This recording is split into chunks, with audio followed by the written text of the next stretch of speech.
Hello साथीहरु, स्वागत छ हजुरहरुलाई मेरो भिडियोमा। आज चाहिँ म मेरो भिडियो स्टार्ट गर्दै छु बेलुकाबाट। हिजो चाहिँ मैले भिडियो बनाउन पाइन किनभने हल्का मलाई सन्चो थिएन, त्यसैले त्यस्तो केही कन्टेन्ट पनि छैन है, त्यस्तो भिडियो बनाउने खालको दिमागमा पनि केही आउन्न त्यस्तो, त्यही भएर भिडियो बनाउन नि पाइन। अहिले चाहिँ अब मैले के गर्छु त, अब बेलुकाको खाना बनाउनको लागि स्टार्ट हुने कुराहरू म चाहिँ बनाउन स्टार्ट गर्छु। हजुरहरु चाहिँ मेरो भिडियोमा अन्तिमसम्म बनिरहनु है त साथीहरु। कसलाई गाली गरेर आएको तिमीले? गाली गर्यौ? हेर्न सक्नुहुन्छ यहाँ मेरो फ्रिज भरि यति धेरै सब्जीहरू छ, फ्रिज भरि यति धेरै। म चाहिँ हेर्नुस् हरियो साग यस्तो खान मन लागेको थियो नि, यहाँ चाहिँ भनेको बेला पाउँदैन के जे कुरा पनि। अरू त पाउँछ, यो रायोको साग के भाजीको साग यस्तो खान मन लागेको थियो। आहा, भिडियो बनाएर राख्छु सधैँभरिलाई सम्झना होला। यो मुठाको 50 रुपियाँ मुठो किनेको हो, खान मन लागेर। भनेको बेलामा साग पनि पाइँदैन। आज चाहिँ म त्यही बनाउन गइरहेको छु। पहिला चाहिँ म केलाउँछु, हजुरहरूसँग गफ गर्दै केलाउँछु है साथीहरू। हामी चाहिँ आमा छोरी साग केलाउँछौँ है।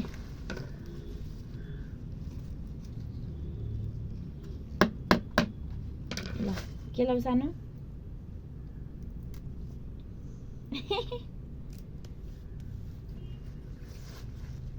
अनि साथीहरू, त्यसपछि हजुरहरूको हालचाल के छ? अनि मेरो भिडियो कहाँ कहाँ आइपुगेको छ? हजुरहरूले हेर्नुहुन्छ कि नै? युट्युबमा गएर मेरो भिडियो हेरिदिनु होला।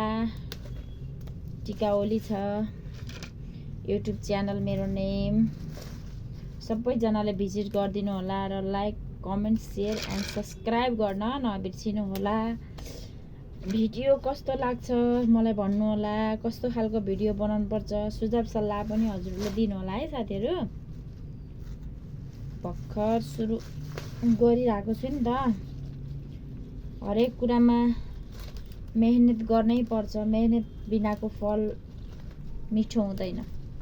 मेहनत त अनिवार्य चाहिन्छ। मेहनत गरेपछि पो ल है यस्तो गरिया थियो भन्ने हुन्छ। तर छोरी मान्छे चाहिँ मैले जहाँसम्म भोगेँ है, मैले आफूलाई परेको कुरा भन्दैछु, छोरी मान्छे चाहिँ जहाँसम्म लाग्छ आत्मनिर्भर त हुन नै पर्ने रहेछ के गर्नु साथीहरू। बेलामा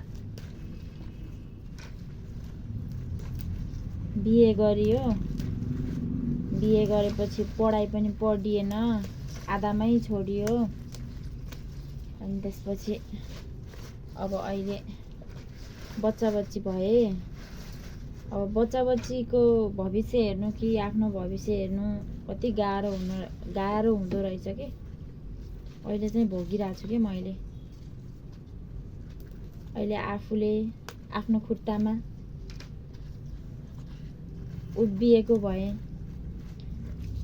आत्मनिर्भर भएको भए, जसले जति नै सुनाए पनि, जसले जे नै गरे पनि आफ्नो ठाउँमा अडिग रहन सकिन्थ्यो नि त। अब अरूले सुनाउँछन्, आफूले सुन्ने काम भइरहेछ, सहनु पर्ने भइरहेछ। त्यही भएर चाहिँ हरेक छोरी मान्छे आत्मनिर्भर हुनु धेरै नै जरुरी रहेछ। मैले अहिले भोगिरहेको छु। तर भन्छन् मान्छेले पढेकोले भन्दा परेकोले चाहिँ मान्छेलाई जिन्दगी जिउन सिकाउँछ भन्थे।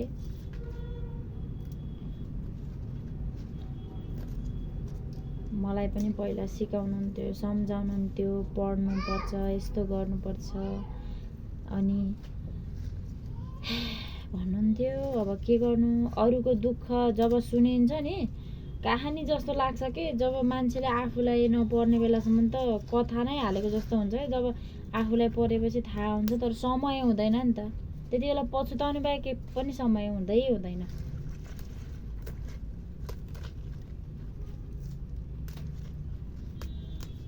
हजुरहरूलाई चाहिँ कस्तो लाग्छ है, तर मलाई चाहिँ मेरो कुरा चाहिँ यही हो। अब के गर्नु, परदेशतिर छौ,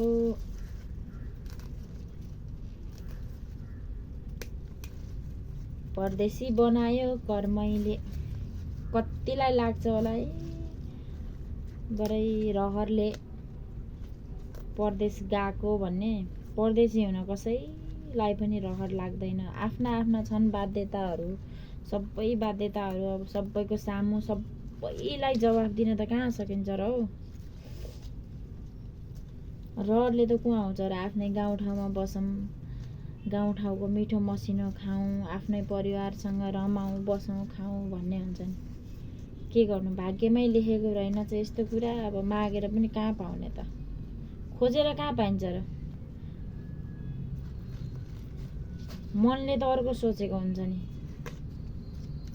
भाग्य पनि हो एउटा, आफ्नो कर्म पनि हो है। फेरि भाग्यलाई मात्र दोष दिइँदैन, आफूले कस्तो गर्नेमा भन्ने पनि भर पर्छ के।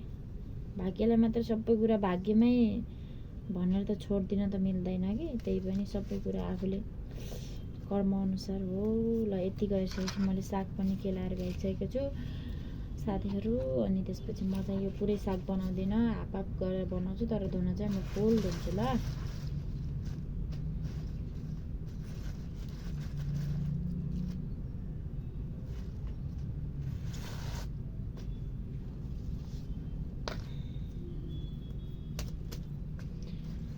अब चाहिँ बाथरुम जानु पर्यो, धारमा गएर यो साग चाहिँ पुरै धुनु पर्यो। यहाँ के होला क्या यस्तो साग पनि हेर्नु न, यस्तोबाट पुरै निकाल्ने कि। हामीहरू त नेपालमा त चटक्क चटक्क पात निकालेर खान्थ्यौँ नि। बेच्ने मान्छेले पनि त त्यसरी। यहाँ त एकैचोटिलाई क्या एकै साग उखाल्यो सक्यो, अर्कोचोटि नबेच्ने। एकैचोटि उखाल आखाल बनाएर ल्यायो अनि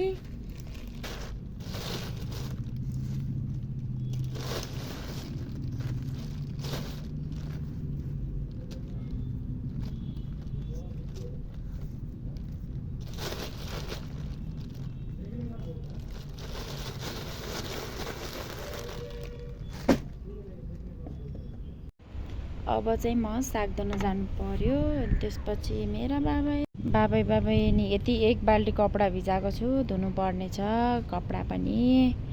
पहिला साग धुनु पर्यो, त्यसपछि कपडा धुनु पर्ला। र साग धुँदा चाहिँ भिडियो बनाउन मिल्दैन होला, फेरि पानी पर्यो भने फेरि मोबाइल बिग्रिन्छ।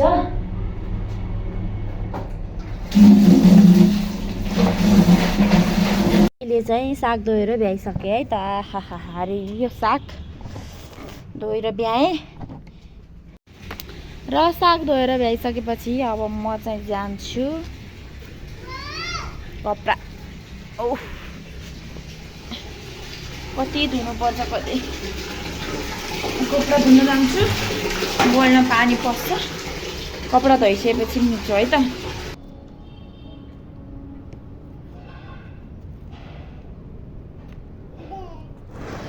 देऊ मलाई थ्याङ्क यू दिन्न।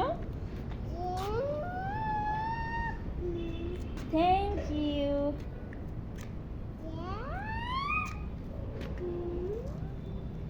Thank you.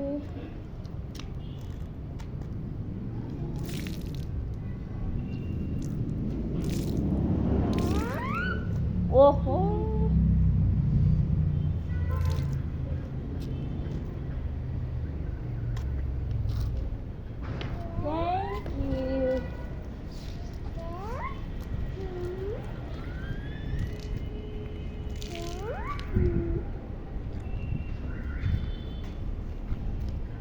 Ready?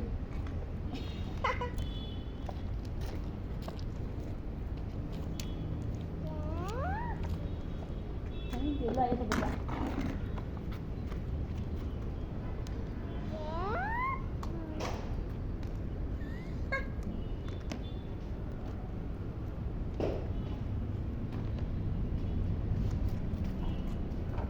Dew.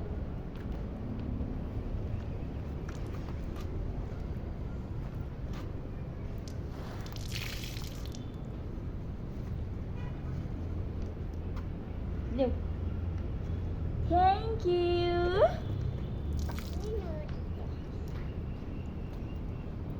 लेऊ थ्याङ्क यू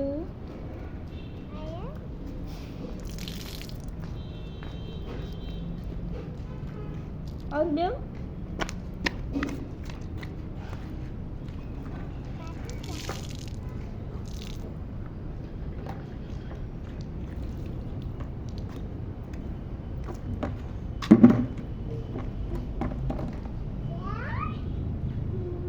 थ्याङ्क यू ओहो पानीमा रुज्यो नि किन होला सुकेको कपडा यस्तो गराएको क्या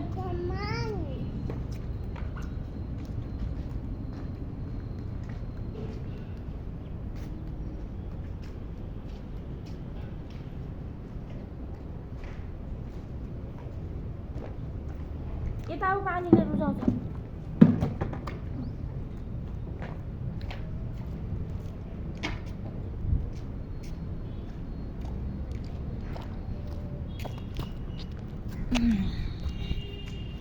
ल कपडा चाहिँ मैले धोएर ल्याइसकेँ अब यति कपडा धोइसकेपछि यो ढाड पनि यस्तो दुख्छ नि मेरो मात्रै हो कि अरूको पनि हो अनि अब चाहिँ घाम पनि डुबिसके अनि अब चाहिँ म लाग्छु खाना पकाउनतिर र फेरि मिल्नेछौँ हामी अर्को भिडियोमा साथीहरू नेक्स्ट ब्लगमा मिल्नेछौँ अहिले यति भिडियोसम्मको लागि बाई बाई भन्न चाहन्छु र मेरो भिडियो युट्युबमा गएर पनि हेरिदिनु होला र like comment share and subscribe गर्न नबिर्सिनु होला थ्याङ्क यू बाई बाई